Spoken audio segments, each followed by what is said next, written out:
আজকে নতুন একটি রেসিপি নিয়ে আসলাম আপনাদের মাঝে। সকাল বা বিকেলের নাস্তা বাচ্চাদের চেটেপুটে খাবে, এত টেস্টি, এত মজাদার। আসসালামু আলাইকুম, দূরে এবং কাছে যে যেখানে বসে ভিডিওটা দেখছেন সবাইকে আমন্ত্রণ জানাচ্ছি শান্তাস কিচেনে ভিডিওটা দেখার জন্য। ভিডিওটা ভালো লাগলে অবশ্যই লাইক, কমেন্ট, সাবস্ক্রাইব, শেয়ার করবেন। চলুন আমরা আজকে এটা আলু এবং ময়দা দিয়ে নাস্তাটি বানানো, খেতে অনেক টেস্টি, যা বলার মতো না, এবং মুসমুসে। বাচ্চারা দিলে একদম চেটেপুটে খেয়ে ফেলবে।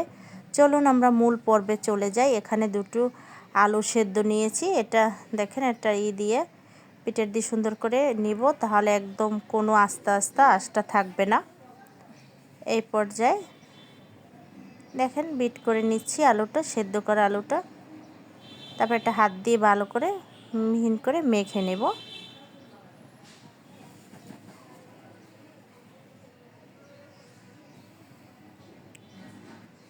মেখে নিয়ে এখানে মেজারমেন্ট কাপের 1 কাপ ময়দা দিব। 1 কাপ ময়দায় ছোট ছোট দুইটা আলু, এটা একদম হয়ে যাবে। আদা বাটা, একটু রসুন বাটা, এটা দিয়ে আমরা একটু হালকা বেকিং পাউডার নিয়েছি, হলুদের গুঁড়া, মরিচের গুঁড়া,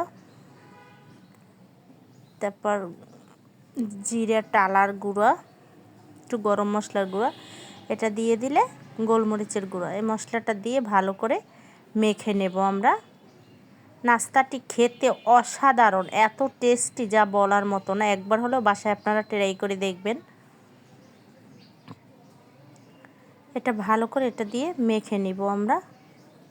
আসলে আমরা অনেকটা টাইম নিয়ে আপনাদের সাথে একটা নাস্তা বানাতে কম হলেও কিছুক্ষণ সময় লাগে, কিন্তু আপনাদের সাথে আমরা পরিবেশন করি হয়তো 2 মিনিট 4 মিনিট। এখানে একটু শুকনো মরিচ ডালা, সেটা গুঁড়ো দিয়েছি। এখন 10-15 মিনিটের মতন রেস্টে রেখে দেবো। দেখেন কত সফট একটা ডো হয়ে গেছে। এটা নিয়ে একটা রুটির মতন বেলে নেব। এটা আপনারা কর্নফ্লাওয়ার দিয়েও বেলতে পারেন, তাহলে খুব ক্রিস্পি হবে। একটা কোকিং কাটার নিয়ে আমি কেটে নিচ্ছি। আপনারা চাইলে গোল ডিব্বার মুখের গোল এটা দিয়েও কেটে নিতে পারবেন। আমি এখানে একটা কুকিং দিয়ে কেটে নিচ্ছি। তারপরে দেখেন কেকের ছোটো দিয়ে এটা দিয়েও কেটে নিতে পারবেন, বা গোল গোল সাইজ করেও কেটে নিতে পারবেন। আপনাদের মতন করে আপনারা আসলে চয়েস করে কেটে নেবেন। দেখেন আমার সকলগুলো কাটা শেষ। এই পর্যায়ে আমি এক পরিমাণ মতন কড়াইতে তেল দিয়ে নিব।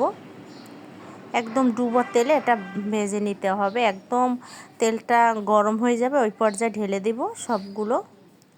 দেখেন একদম ফুলকো ফুলকো পুরির মতন ফুলে গেছে। নাস্তাটি খেতে আসলেই অসাধারণ। আমি একটা গোলও কেটে দিয়েছি। দেখেন একটু কম আছে, এখন ভেজে নিতে হবে, তাহলে ক্রিস্পি হবে, একদম মুচমুচে। একটু লাল লাল করে কালার করে আমি নিলাম। এখন এটা তুলে নিব।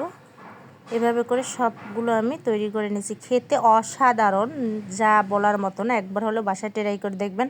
দেখেন আপনাদের পরিবেশন করে দেখাচ্ছি কত হয়েছে। একটা কত ক্রিস্পি, একটা ভেঙে দেখাচ্ছি কত ক্রিস্পি হয়েছে, কত শক্ত, একদম ফুলে। দেখেন কেমন হয়েছে। সবাই ভালো থাকবেন, সুস্থ থাকবেন। অবশ্যই আমার চ্যানেলটি সাবস্ক্রাইব করবেন। আল্লাহ হাফেজ।